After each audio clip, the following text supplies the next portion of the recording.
Hello, my name is Allison Hart. This is my travel presentation for HHS 350. I volunteered with IVHQ in Fiji on a kindergarten program.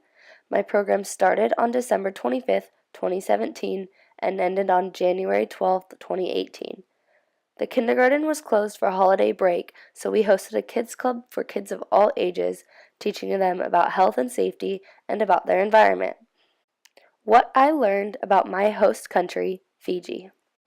According to the World Health Organization, the total population in Fiji is 875,000. The income group is upper middle class. The proportional mortality, or the percentage of total deaths, is as follows. Cardiovascular diseases make up 35%, diabetes 16%, other non-communicable diseases 13%, communicable, maternal, perinatal, and nutritional conditions make up 12%. In the United States, the population is 318 million, and the income level is high.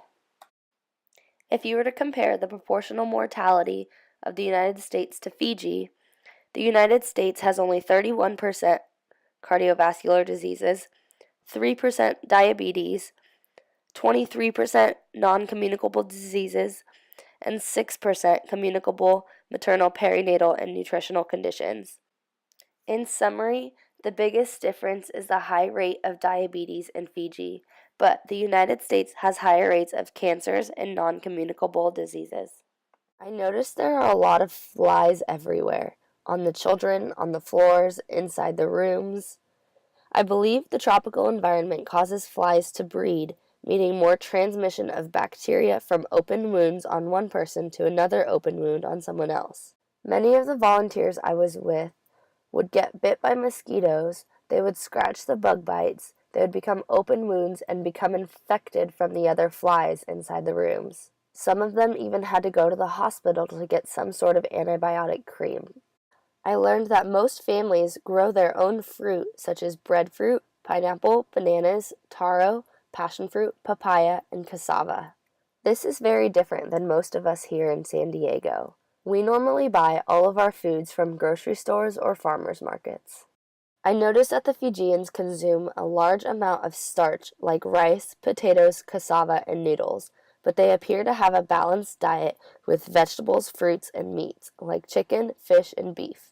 The children are extremely active and thin, mostly healthy, sometimes malnourished. Most of the adults, on the other hand, are overweight and more sedentary. The children love to dance and be active. Here are a few videos to show that. After the new year and before school starts, the kids get to basically go crazy. They dump water on people and get to bang on things to make music.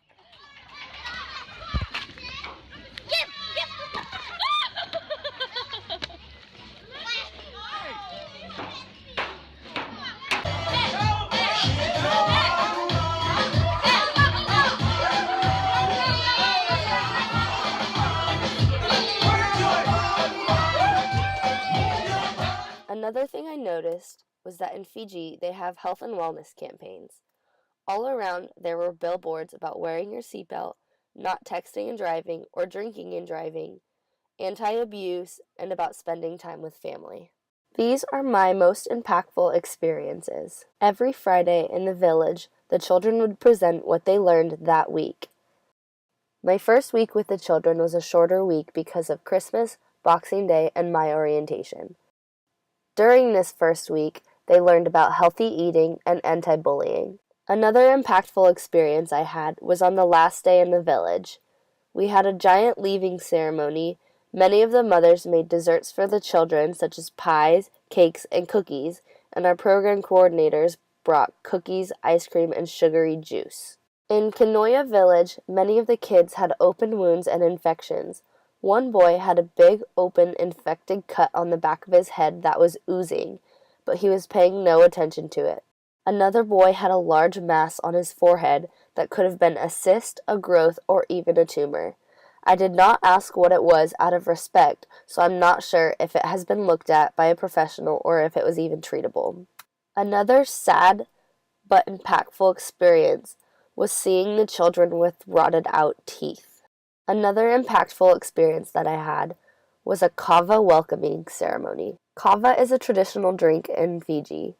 It's made from a root grown for 5 years, dried out, ground up, then soaked in water. When you drink it, it makes your lips, tongue, and throat tingly and numb. It is said to help you relax and sleep better at night. They do these kava ceremonies whenever they welcome a new person into their village. Lastly, they taught us how to weave pandanus leaves. We made bracelets, but the Fijians make full mats for their homes instead of rugs or carpet.